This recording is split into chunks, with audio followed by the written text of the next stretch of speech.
एक सुनसान desert road पर चार दोस्त रोड ट्रिप एंजॉय कर रहे थे। उन्हें लग रहा था कि यह सफर बस एक नॉर्मल एडवेंचर होगा, लेकिन कुछ ही देर बाद उसी रोड पर एक ऐसा ट्रक आने वाला था जिसका ड्राइवर कहीं दिखाई नहीं देता था। और सबसे अजीब बात यह थी कि यह ट्रक पेट्रोल या डीजल से नहीं बल्कि इंसानों के शरीर से बने लाल फ्यूल से चलता था। कहानी शुरू होती है ऑस्ट्रेलिया के वीरान आउटबैक एरिया से। यहाँ मार्कस, लिज, क्रेग और नीना एक लंबी रोड ट्रिप पर निकले होते हैं। क्रेग और नीना इस सफर को लेकर काफी एक्साइटेड थे। दोनों रास्ते भर मजाक कर रहे थे, लेकिन मार्कस और लिज के बीच माहौल बिल्कुल अलग था। दोनों साथ तो थे, मगर बातों में वो वार्मथ नहीं थी। मार्कस को पता चल चुका था कि लिज और क्रेग के बीच कुछ ऐसा हुआ था जिसे वह भूल नहीं पा रहा था। इसलिए कार के अंदर एक तरफ हंसी चल रही थी और दूसरी तरफ मार्कस चुपचाप विंडो से बाहर देख रहा था। रोड बिल्कुल खाली थी, दोनों तरफ सूखी जमीन, दूर तक फैला हुआ डेजर्ट और बीच में एक लंबा हाईवे। तभी पीछे से एक बहुत बड़ा रोड ट्रेन ट्रक दिखाई देता है। उसके पीछे दो बड़े ट्रेलर्स लगे थे और साइज इतना ज्यादा था कि वह पूरी रोड को कवर करता हुआ लग रहा था। पहले क्रेग इसे देखकर एक्साइटेड हो जाता है। नीना भी फोन निकालकर ट्रक का वीडियो बनाने लगती है। उन्हें यह सब मजेदार लग रहा था,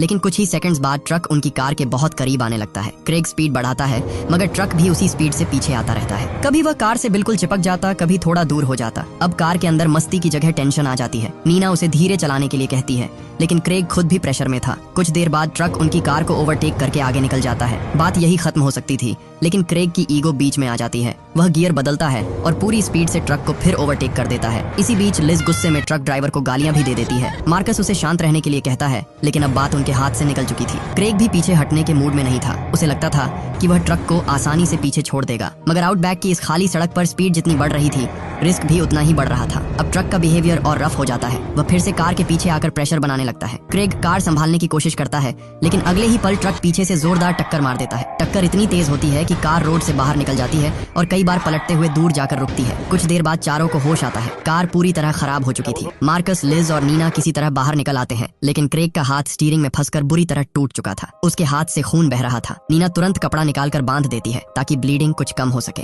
लिज पानी की बोतल ढूंढती है और मार्कस कार में सिग्नल चेक करता है, लेकिन फोन में नेटवर्क नहीं था। तभी मार्कस की नजर दूर खड़े उसी ट्रक पर पड़ती है। एक्सीडेंट के बाद भी ट्रक वहीं खड़ा था। ना वह भागा था और ना ही कोई ड्राइवर बाहर आया था। मार्कस और लिज ये देखने के लिए उसके पास जाते हैं कि यह हादसा था या हमला। ट्रक के पास पहुंचकर वे कैबिन का डोर खोलते हैं, लेकिन अंदर कोई नहीं होता। ड्राइवर सीट खाली थी। कोई सामान, कोई क्लू, कुछ भी नहीं। कैबिन के अंदर धूल थी, लेकिन कंट्रोल्स ऐसे लग रहे थे जैसे ट्रक अभी अभी चलाया गया हो। मार्कस को यह बात सबसे ज्यादा अजीब लगती है, क्योंकि एक्सीडेंट के बाद ड्राइवर को इतने कम समय में गायब होने का मौका मिलना मुश्किल था। थोड़ी देर में क्रेग और नीना भी वहां पहुंच जाते हैं। अब सवाल था कि इतना बड़ा ट्रक उन्हें हिट करके रुका तो सही, लेकिन उसका ड्राइवर गया कहाँ? उसी समय क्रेग की नजर ट्रक के फ्रंट पर लगे एक अजीब स्टैच्यू पर पड़ती है। वह कुछ पल तक उसे देखता रहता है, जैसे वह चीज उसे अपनी तरफ खींच रही हो। उसकी आंखें एक जगह अटक जाती हैं। नीना आवाज देती है, तब जाकर क्रेग ध्यान हटाता है। वह हंसकर बात टाल देता है।